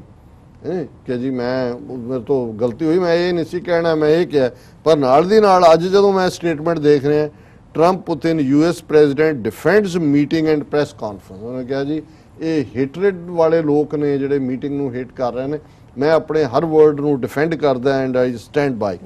ਲੇਕਿਨ ਜਿਹੜੀ ਮੌਂਟੇਨੇਗਰੋ ਦੇ ਹਵਾਲੇ ਨਾਲ ਟਰੰਪ ਨੇ ਜਦੋਂ ਗੱਲ ਕੀਤੀ ਔਰ ਉਹਨੇ ਨੈਟੋ ਨੂੰ ਕਿਹਾ ਕਿ ਜੀ ਇਹ, ਔਰ ਉਹ ਨੈਟੋ ਨੂੰ ਤੋੜਨ ਦੇ ਉੱਤੇ ਆਇਆ ਹੋਇਆ, ਜਿਹੜਾ ਇਨਫੈਕਟ ਇੱਕ ਇਹ ਕਹੋ ਕਿ ਵੀ ਨੈਟੋ ਨੇ ਅਮਰੀਕਾ ਦੀ ਲੜਾਈ ਲੜੀ ਹੈ against Soviet Union to contain Soviet Union, ਤੇ ਉਹਦੇ 'ਚ ਜਿਹੜਾ ਉਹਦੇ ਤੇ ਜਿਹੜਾ ਮੌਂਟੇਨੇਗਰੋ ਬਾਰੇ ਕਾਮੈਂਟ ਜਿਹੜਾ ਇਹਦਾ ਟਰੰਪ ਦਾ ਹੈ, ਉਹਨੇ ਕਿਹਾ ਕਿ ਵੀ ਇਹ ਦੇਖੋ, let's in an interview with Fox News ਨੂੰ ਟਰੰਪ ਇੰਟਰਵਿਊ ਦੇ ਰਿਹਾ, suggested that this country of fewer than a million citizens could somehow provoke a global conflict. His reply to interviewer Tucker Carlson caused jaws to drop on the Adriatic coast, ਜਿੱਥੇ Adriatic coast ਦੇ ਉੱਤੇ ਮੁਲਕ ਹੈ। Let us say Montenegro, which joined last year, is attacked, ਕਿਉਂਕਿ ਪਿਛਲੇ ਸਾਲ ਹੀ ਮੌਂਟੇਨੈਗਰੋ NATO ਦਾ ਹਿੱਸਾ ਬਣਿਆ ਹੈ। Carlson told the president, ਤੇ ਫਿਰ ਉਹ ਪੁੱਛਦਾ ਕਿ why should my son go to Montenegro to defend it from the attack. ਉਹਨੇ ਕਿਹਾ ਜੀ ਹੁਣ ਕਿਉਂਕਿ ਅਮਰੀਕਾ ਦੀ ਨੈਟੋ ਨਾਲ ਸੰਧੀ ਹੈ, ਇਹ 6 ਲੱਖ ਲੋਕਾਂ ਦਾ ਮੁਲਕ, ਇਹੀ ਕੱਲ ਨੂੰ ਜਿਹੜਾ ਉਹ ਵਾਰ ਤੇ ਜਾਂਦਾ ਹੈ, ਤੇ ਤੁਸੀਂ ਕਿਉਂ ਉਹਨੂੰ ਡਿਫੈਂਡ ਕਰੋਗੇ? ਔਰ ਉਹਦੇ 'ਚ ਟਰੰਪ ਨੇ ਕਿਹਾ he is bothered by provisions of NATO that requires the US to come to the defense of other member countries। ਪਹਿਲੀ ਗੱਲ ਤਾਂ ਉਹਨੇ ਕਿਹਾ ਜੀ ਮੈਂ ਇਸ ਤੇ ਬਿਲਕੁਲ ਹੱਕ 'ਚ ਨਹੀਂ, ਕਿਉਂਕਿ ਜਿਹੜਾ ਉਹ ਅਸੀਂ ਕਿਉਂ ਉਹਦੇ 'ਚ। ਫਿਰ ਉਹ ਕਹਿੰਦਾ ਮੌਂਟੇਨੇਗਰੋ ਵਾਲੇ, they are very strong people, they are very aggressive people, ਬਹੁਤ ਸਟਰੋਂਗ ਨੇ, ਬਹੁਤ ਐਗਰੈਸਿਵ ਨੇ, they may get aggressive and congratulations, you are in World War III, Mr. Trump extemporized। ਉਹ ਕਹਿੰਦੇ ਜੇ ਮੌਂਟੇਨੇਗਰੋ ਬਹੁਤ ਸਟਰੋਂਗ ਨੇ ਜੀ, ਪਰ ਜੇ ਉਹ ਹੋਰ ਥੋੜੇ ਜਿਹੇ ਅਗਰੈਸਿਵ ਹੋਏ, ਮਤਲਬ ਇਹ ਹੈ ਕਿ ਰਸ਼ੀਆ ਨੇ ਜੇ ਕੱਲ ਨੂੰ ਆਕੂਪਾਈ ਉਹਨੂੰ ਕਰ ਲਿਆ ਜਿਵੇਂ ਕ੍ਰੀਮੀਆ ਨੇ ਕੀਤਾ, ਤਾਂ ਉਹਨੇ ਕਿਹਾ ਜੀ ਤੀਸਰਾ ਵਰਲਡ ਵਾਰ ਸਟਾਰਟ ਹੋ ਜਾਏਗਾ। ਔਰ ਇਸ ਸਾਰੇ ਚੋਂ ਜਿਹੜਾ US ਪ੍ਰੈਜ਼ੀਡੈਂਟ ਹੈ, ਉਹ ਉਹਨਾਂ ਲੋਕਾਂ ਨੂੰ ਜਿਹੜੇ ਬੜੀ ਸ਼ਾਂਤੀ ਦੇ ਨਾਲ, ਜਿਨ੍ਹਾਂ ਨੇ ਹਿਸਟਰੀ ਦੇ ਵਿੱਚ ਆਪਣਾ ਇੱਕ ਰੋਲ ਨਿਭਾਇਆ, ਔਰ ਇਸ ਸਾਰੇ ਚੋਂ ਉਹ ਉਹਨਾਂ ਨੂੰ ਕਹਿ ਰਿਹਾ ਕਿ ਜੀ ਇਹ ਤਾਂ ਵਰਲਡ ਵਾਰ 3 ਸਟਾਰਟ ਕਰ ਦੇਣਗੇ, ਔਰ ਅਸੀਂ ਕਿਉਂ ਨੈਟੋ ਦੇ ਨਾਲ ਖਲੋਈਏ। ਔਰ ਇਹਦੇ ਤੇ ਫਿਰ ਜਿਹੜਾ ਉਹਨਾਂ ਦਾ ਮੌਂਟੇਨੈਗਰੋ ਦਾ ਪ੍ਰੈਜ਼ੀਡੈਂਟ ਰਿਹਾ 10 ਸਾਲ 2006 ਤੋਂ 2016 ਤੱਕ, ਜੀ ਜਦੋਂ ਕਿ ਉਹ ਆਜ਼ਾਦ ਹੋਇਆ ਰੈਫਰੈਂਡਮ ਦੇ ਨਾਲ, ਮਿਸਟਰ ਰੈਨਕੋ ਕ੍ਰੀਵੋਕੈਪਿਕ, ਉਹਨੇ ਕਿਹਾ ਕਿ ਟਰੰਪ ਬਾਰੇ he is the strangest president in the history of United States. ਕਹਿੰਦਾ ਜੀ ਇੱਦਾਂ ਦਾ ਅਜੀਬੋ ਗਰੀਬ ਪ੍ਰੈਜ਼ੀਡੈਂਟ ਨਹੀਂ ਦੇਖਿਆ। ਔਰ ਉਹਨੇ ਇਹ ਗੱਲ ਕਹੀ ਕਿ with this kind of president with his knowledge of foreign policy, who knows what's going on, foreign policy is not his big। ਉਹਨੇ ਕਿਹਾ ਜੀ ਇਹ ਸਟ੍ਰੇਂਜ ਪ੍ਰੈਜ਼ੀਡੈਂਟ ਜਿੰਨੇ ਕਿ ਇਹਨੂੰ ਨੌਲੇਜ ਹੈ ਕਿਸੇ ਫੋਰਨ ਪਾਲਿਸੀ ਦੀ, ਪਤਾ ਨਹੀਂ ਹੈ ਵੀ ਦੁਨੀਆ ਨੂੰ ਇਹਦੇ 'ਚ ਇਹ ਅਲਟੀਮੇਟਲੀ ਕਿੱਧਰ ਨੂੰ ਲੈ ਜਾਏਗਾ। ਔਰ ਉਹਨੇ ਕਿਹਾ ਕਿ ਵੀ ਅਸੀਂ ਤਾਂ ਇੱਕ ਬੜੇ ਸ਼ਾਂਤੀ ਵਾਲੇ ਔਰ ਜਿਹੜਾ ਸਾਡਾ ਮਾਊਂਟੇਨਸ ਦਾ ਰੀਜਨ ਔਰ ਸਾਡੀ ਟੂਰਿਸਟ ਇੰਡਸਟਰੀ ਹੈ, ਔਰ peace in Montenegro is not in any kind of danger, everything is under control, NATO forces are not required in Montenegro. कहते जी ਸਾਡੇ ਬਿਲਕੁਲ ਹਰ ਚੀਜ਼ ਕੰਟਰੋਲ 'ਚ ਹੈ, ਸਾਨੂੰ ਇਹਦੀ ਕਿਸੇ ਚੀਜ਼ ਦੀ ਲੋੜ ਨਹੀਂ। ਔਰ ਅਸੀਂ ਤਾਂ 1 ਸੈਂਚਰੀ ਪਹਿਲਾਂ ਆਪਣੀਆਂ ਬਹੁਤ ਸਾਰੀਆਂ ਗੱਲਾਂ ਤੋਂ ਖਹਿੜਾ ਛਡਾ ਕੇ ਅਸੀਂ ਜਿਹੜਾ ਉਹ ਕਰ ਰਹੇ। ਪਰ ਉਹਨਾਂ ਨੇ ਨਾਲ ਦੇ ਨਾਲ ਇਹ ਕਿਹਾ ਕਿ ਵੀ ਇਹ ਜਿਹੜਾ ਇਸ ਪਾਰਟ 'ਚੋਂ ਇਹ ਨਿਕਲਦਾ ਵੀ ਅਮਰੀਕਾ ਜਿਹੜਾ ਉਹ ਕਿਸ ਕਿਸਮ ਦਾ ਹੈ। ਪਰ ਉਹਨਾਂ ਨੂੰ ਇੱਕ ਫੀਅਰ ਜ਼ਰੂਰ ਹੋਇਆ ਔਰ ਉਹਦੇ 'ਚ ਉਹਨਾਂ ਨੇ ਕਿਹਾ I hope Montenegro was not on the table in Helsinki. I hope Mr. Trump was just giving a reaction to the Fox question. It is very important for us that we are part of NATO. The issue is practically closed and accepted in Montenegro. We are accepted as part of the West. ਹੁਣ ਇਹ fear ਮੌਂਟੇਨੈਗਰੋ ਨੂੰ ਹੋਇਆ ਵੀ ਕਿਤੇ ਇਹ ਨਾ ਹੋਏ ਕਿ ਜਿਵੇਂ ਕ੍ਰੀਮੀਆ ਦੇ ਉੱਤੇ ਸੋਵੀਅਤ ਯੂਨੀਅਨ ਜਾਂ ਰਸ਼ੀਆ ਆ ਕੇ ਬਹਿ ਗਿਆ ਤੇ ਅਮਰੀਕਾ ਨੇ ਸਿੰਬੋਲਿਕ ਜਿਹਾ ਪ੍ਰੋਟੈਸਟ ਕੀਤਾ, ਥੋੜੀਆਂ ਬਹੁਤ ਸੈਂਕਸ਼ਨਸ ਲਾਈਆਂ, ਫਿਰ ਬੈਕ ਆਫ ਕਰ ਗਏ। ਵੀ ਕਿਤੇ ਇਹੀ ਹਾਲ ਨਾ ਹੋਏ ਵੀ ਸਾਨੂੰ ਕਿਤੇ ਵੇਚ ਹੀ ਨਾ ਆਇਆ ਹੋਏ ਮੌਂਟੇਨੈਗਰੋ ਨੂੰ ਜਿਹੜਾ ਰਸ਼ੀਆ ਦੇ ਕੋਲ ਕਿ ਵੀ ਇਹ ਲੈ ਜਾਓ। ਸੋ ਕੁੱਲ ਮਿਲਾ ਕੇ ਅਸੀਂ ਸਮਝਦੇ ਹਾਂ ਵੀ ਅਮਰੀਕਾ ਦੇ ਵਿੱਚ ਜਿਹੜਾ ਇੱਕੋ ਇੱਕ ਸੁਪਰ ਪਾਵਰ ਡਿਸਾਈਡਿੰਗ ਫੈਕਟਰ ਬਹੁਤ ਸਾਰੀਆਂ ਚੀਜ਼ਾਂ, ਅੱਜ ਵੀ ਦੁਨੀਆ ਦੀ ਸਭ ਤੋਂ ਵੱਡੀ ਇਕਨੋਮੀ, ਅੱਜ ਵੀ ਦੁਨੀਆ ਦੇ ਲੋਕਾਂ ਦੇ ਲਈ ਇੱਕ ਉਹ ਮੁਲਕ ਜਿਹੜਾ ਕਿ ਜਿੱਥੇ ਡ੍ਰੀਮਲੈਂਡ, ਜਿੱਥੇ ਉਹਨਾਂ ਦਾ ਸੁਪਨਾ ਪਹੁੰਚਣ ਦਾ ਹੈ, ਉਹਨੂੰ ਜਿਹੜਾ ਆਪਣਾ ਗੋਲ ਹਾਸਲ ਕਰਨ ਦਾ, ਅੱਜ ਇਹ ਸਾਡੇ ਪ੍ਰੈਜ਼ੀਡੈਂਟ ਸਾਹਿਬ ਜਿਹੜੇ ਨੇ ਉਹ ਇਸ ਕਿਸਮ ਦਾ ਬਿਹੇਵੀਅਰ ਕਰ ਰਹੇ ਨੇ। ਔਰ US ਕਾਂਗਰਸ ਦੇ ਵਿੱਚ ਇਕੱਲੇ ਡੈਮੋਕ੍ਰੈਟ ਕ੍ਰਿਟਿਸਾਈਜ਼ ਨਹੀਂ ਕਰਦੇ, ਉਹ ਤਾਂ ਕਰਦੇ ਹੀ ਨੇ, ਪਾਰਟੀ ਲਾਈਨ ਵੀ ਹੁੰਦੀ ਹੈ। ਪਰ ਹੁਣ ਈਵਨ ਵਿਦਨ ਰਿਪਬਲਿਕਨ ਪਾਰਟੀ ਔਰ ਜਿਹੜੇ ਈਵਨ ਨੇ, ਪਰ ਜਿਹੜੀ ਇਹ ਸਾਰੇ ਗੱਲ ਨੂੰ ਮੈਂ ਕਨਕਲੂਡ ਕਰਾਂ, ਜਿਹੜਾ ਸਭ ਤੋਂ ਜ਼ਿਆਦਾ ਘਬਰਾਹਟ ਦੇਣ ਵਾਲਾ, ਕਿਉਂਕਿ ਟਰੰਪ ਦੀ ਅਨਸਰਟਨਟੀ ਕੈਂਪੇਨ ਦੇ ਵੇਲੇ ਕੀ ਕਿਹਾ, ਕਿਹਨੂੰ ਕਹਿਣਾ, ਰੇਸਿਜ਼ਮ, ਨਫ਼ਰਤ, ਦੂਜੀਆਂ ਤੀਜੀਆਂ ਚੀਜ਼ਾਂ, ਇਹ ਸਾਰੀਆਂ ਹੀ ਬਹੁਤ ਸਾਰੀਆਂ ਪਤਾ ਨੇ। ਇਹ ਵੀ ਪਤਾ ਸੀ ਕਿ ਵੀ ਇਹ ਫੋਰਨ ਪਾਲਿਸੀ ਦੇ ਵਿੱਚ ਕਿਉਂ ਜਿਹੀ ਜਿਹੜੀ ਹੈ ਕੜੀ ਘੋਲਣੀ ਹੈ। ਪਰ ਜਿਹੜਾ ਵਰਸਟ ਪਾਰਟ ਹੈ ਮੈਂ ਸਮਝਦਾ, ਔਰ ਜਿਵੇਂ ਅੱਜ ਹੀ ਜਿਹੜਾ ਰਾਇਟਰ ਔਰ ਇੱਕ ਹੋਰ ਗਰੁੱਪ ਦਾ ਪੋਲ ਹੈ, ਜਿਹੜਾ ਅਮਰੀਕਾ ਦੇ ਵਿੱਚ ਟਰੰਪ ਦਾ ਸਪੋਰਟ ਬੇਸ ਹੈ ਉਹ ਨਹੀਂ ਹਿੱਲਿਆ। ਉਹ ਇਹ ਸਭ ਦੇ ਬਾਵਜੂਦ ਜੋ ਹੈਲਸਿੰਕੀ 'ਚ ਕੜੀ ਘੋਲ ਕੇ ਆਏ ਨੇ ਪ੍ਰਧਾਨ ਜੀ, ਇਹਦੇ ਬਾਵਜੂਦ ਉਹ ਇੰਟੈਕਟ ਹੈ। ਸੋ ਇਹ ਖਤਰਨਾਕ ਪਾਰਟ ਹੈ ਕਿ ਇਹਦੇ ਬਾਵਜੂਦ ਕਿ ਜਿਵੇਂ ਇਹ ਕਹੋ ਕਿ ਵੀ ਮੁਲਕ ਦਾ ਰੁਤਬਾ, ਪ੍ਰੈਸਟੀਜ, ਸਟੇਟਸ ਔਰ ਈਵਨ ਟ੍ਰੇਡ ਵਾਈਜ਼, ਹੁਣ ਜੇ ਟ੍ਰੇਡ ਟੈਰਿਫਸ ਲਾਈਆਂ ਨੇ ਤੇ ਅਸੀਂ ਦੇਖ ਰਹੇ ਹਾਂ ਕਿ ਵੀ ਜਿਹੜੇ ਨੇ ਉਹ ਇੰਗਲੈਂਡ, ਫਰਾਂਸ, ਦੂਜੇ ਤੀਜੇ ਉਹ ਚਾਈਨਾ ਵੱਲ ਝੁਕ ਰਹੇ ਨੇ, ਰਸ਼ੀਆ ਔਰ ਚਾਈਨਾ ਨੇੜੇ ਆ ਰਹੇ ਨੇ। ਸੋ ਕੁੱਲ ਮਿਲਾ ਕੇ ਬੀਇੰਗ ਅਮਰੀਕਨ ਅਸੀਂ ਇਹ ਮਹਿਸੂਸ ਕਰਦੇ ਹਾਂ ਕਿ ਵੀ ਅਮਰੀਕਾ ਦਾ ਆਈਸੋਲੇਟ ਹੋਣਾ, ਉਹ ਟ੍ਰੇਡ ਫਰੰਟ ਹੋਏ, ਮਿਲੀਟਰਿਸਟਿਕ ਹੋਏ, ਡਿਪਲੋਮੈਟਿਕ ਫਰੰਟ ਹੋਏ, ਠੀਕ ਨਹੀਂ ਹੈ। ਅਮਰੀਕਾ ਦਾ ਰੋਲ ਰਹਿਣਾ ਚਾਹੀਦਾ ਹੈ, ਇੱਕ ਵੱਡੇ ਭਰਾ ਵਾਲਾ ਹੋਏ। ਜਦੋਂ ਤੁਸੀਂ ਦੁਨੀਆ ਦੇ ਵਿੱਚ ਗਾਈਡ ਕਰਨੀ ਹੈ ਹਿਊਮਨ ਕਾਈਂਡ ਦੀ ਡੈਸਟਨੀ, ਅਮਰੀਕਾ ਦੀਆਂ ਵੈਲਿਊਜ਼ ਬਹੁਤ ਸਟਰੋਂਗ ਫੁਟਿੰਗ ਦੇ ਉੱਤੇ ਨੇ, ਜਿਹੜੇ ਡ੍ਰੀਮ ਫਾਊਂਡਿੰਗ ਫਾਦਰਸ ਨੇ ਦੇਖੇ। ਔਰ ਜਿਵੇਂ ਅਮਰੀਕਾ ਨੇ ਔਰ ਅਮਰੀਕਨ ਲੋਕ ਜਿਹੜੇ ਨੇ ਉਹ ਮਾਰਵਲਸ ਲੋਕ ਨੇ ਹਮੇਸ਼ਾ ਦੁਨੀਆ 'ਚ ਮਦਦ ਦੀ ਗੱਲ। ਪਰ ਇਹ ਜਿਹੜਾ ਸੈਕਸ਼ਨ ਅੱਜ ਵੀ ਇਹ ਸਮਝਦਾ ਹੈ ਵੀ whatever Trump is doing is right, ਇਹ ਠੀਕ ਨਹੀਂ ਹੈ। ਇਹ ਅਲਟੀਮੇਟਲੀ ਦੱਸਦਾ ਹੈ ਕਿ ਵੀ ਇਸ ਮੁਲਕ ਦੇ ਵਿੱਚ ਕਿਤੇ ਨਾ ਕਿਤੇ ਇਨਸਿਕਿਉਰਿਟੀ ਦੀ ਭਾਵਨਾ, ਕਿਤੇ ਨਾ ਕਿਤੇ ਜਿਹੜੀ ਨਾਜ਼ੀਵਾਦੀ ਵਿਚਾਰਧਾਰਾ ਜਾਂ ਦੂਸਰਾ ਜਿਵੇਂ ਔਰ ਜਦੋਂ ਮੈਂ ਇਹਦੀ ਗੱਲ ਕਰ ਰਿਹਾ ਇਸ ਮੁਲਕ ਦੀ ਜਾਂ ਟਰੰਪ ਦੀ, ਔਰ ਜਿਵੇਂ ਡੈਮੋਕ੍ਰੇਟਾਂ ਨੇ ਕਿਹਾ ਕਿ ਵੀ ਅੱਜ ਜਿਹੜਾ ਵਾਈਟ ਹਾਊਸ ਹੈ ਉਹ ਤਾਂ ਪ੍ਰੋਪੇਗੈਂਡਾ ਸੈਂਟਰ ਬਣ ਗਿਆ ਰਸ਼ੀਆ ਦਾ ਜੀ। ਔਰ ਜਿਵੇਂ ਹਿਲਰੀ ਨੇ ਕਿਹਾ ਵੀ ਇਹ ਪਤਾ ਨਹੀਂ ਕਿਹੜੀ ਟੀਮ ਵੱਲੋਂ ਖੇਡ ਰਹੇ ਨੇ। ਔਰ ਜੇ ਅਸੀਂ ਭਾਰਤ ਵੱਲ ਨਜ਼ਰ ਮਾਰੀਏ ਤੇ ਉੱਥੇ ਵੀ ਦੇ ਬਾਵਜੂਦ ਕਿ ਮੋਦੀ ਕੀ ਕਰ ਰਿਹਾ ਹੈ, ਆਰਐਸਐਸ ਕੀ ਕਰ ਰਿਹਾ ਹੈ ਔਰ ਓਵਰਆਲ ਕੀ ਜ਼ੁਲਮਾਂ ਦੀ ਕਹਾਣੀ ਹੈ, ਤੇ ਜੇ ਵੱਡਾ ਹਿੱਸਾ ਉੱਥੋਂ ਦਾ ਇਹ ਵੀ ਦੇਖੇ ਕਿ ਜੀ ਉਹਦੇ ਚ ਬਹੁਤ ਕਾਬਲ ਲੀਡਰ ਹੈ ਜੀ ਮੋਦੀ, ਔਰ ਦੂਜਾ ਔਰ 2019 ਚ ਉਹਨੂੰ ਵਾਪਸ ਉਹ ਲੈ ਆਣ, ਤੇ ਫਿਰ ਜਿਹੜਾ ਇਸ ਬਾਰੇ ਜਿਵੇਂ ਫਿਰ ਹਾਰ ਕੇ ਫਿਰ ਇਹੀ ਕਹਿੰਦੇ ਨੇ ਕਿ ਬਈ ਰੱਬ ਹੀ ਰੱਖਿਆ। ਫਿਰ ਰੱਬ ਹੀ ਰੱਖਿਆ ਜੀ। ਡਾਕਟਰ ਸਾਹਿਬ ਬਿਲਕੁਲ ਇੱਥੇ ਨੇ ਬ੍ਰੇਕ ਤੋਂ ਪਹਿਲਾਂ ਅਸੀਂ ਆਪਣੇ ਦਰਸ਼ਕਾਂ ਤੇ ਸਰੋਤਿਆਂ ਨੂੰ ਅਪੀਲ ਤੇ ਬੇਨਤੀ ਕਰਦੀ ਹਾਂ ਵਿਊਅਰਸ, ਜਿਸ ਤਰ੍ਹਾਂ ਕਿ ਤੁਸੀਂ ਜਾਣਦੇ ਹੋ ਕਿ ਟੀਵੀ 84 ਇੱਕ ਪੰਥਕ ਚੈਨਲ ਹੈ। ਟੀਵੀ 84 ਸਿੱਖਾਂ, ਕਸ਼ਮੀਰੀਆਂ ਤੇ ਭਾਰਤੀਆਂ ਨਾਰਥ ਈਸਟ ਸਟੇਟਾਂ ਦੇ ਲੋਕਾਂ ਦੇ ਸਵੈ ਨਿਰਣੇ ਦੇ ਹੱਕਾਂ ਦਾ ਹਾਮੀ ਹੈ। ਅਸੀਂ ਚਾਹਾਂਗੇ ਕਿ ਤੁਸੀਂ ਟੀਵੀ 84 ਦੀ ਵੱਧ ਤੋਂ ਵੱਧ ਮਾਈਕ ਸਹਾਇਤਾ ਕਰੋ। ਤੁਸੀਂ ਆਪਣੀ ਮਾਈਕ ਸਹਾਇਤਾ ਸਾਡੀ ਵੈਬਸਾਈਟ tv84.tv ਤੇ ਜਾ ਕੇ ਪੇਪਲ ਦੀ ਵਰਤੋਂ ਕਰਕੇ ਵਨ ਟਾਈਮ ਡੋਨੇਟ ਕਰ ਸਕਦੇ ਹੋ, ਮੰਥਲੀ ਡੋਨੇਟ ਵੀ ਕਰ ਸਕਦੇ ਹੋ। ਤੁਸੀਂ ਟੀਵੀ 84 ਦੇ ਨਾਮ ਤੇ ਚੈੱਕ ਬਣਾ ਕੇ ਸਾਨੂੰ ਮੇਲ ਵੀ ਕਰ ਸਕਦੇ ਹੋ ਸਾਡੇ ਇਸ ਪਤੇ ਤੇ 36-0137 ਲੌਂਗਲੈਂਡ ਸਿਟੀ, ਨਿਊਯਾਰਕ 11101 USA, ਜਾਂ ਫਿਰ ਤੁਸੀਂ ਸਾਨੂੰ ਫੋਨ ਰਾਹੀਂ ਵੀ ਸੰਪਰਕ ਕਰ ਸਕਦੇ ਹੋ ਸਾਡੇ ਫੋਨ ਨੰਬਰ ਤੇ 5164060694। Thank you so much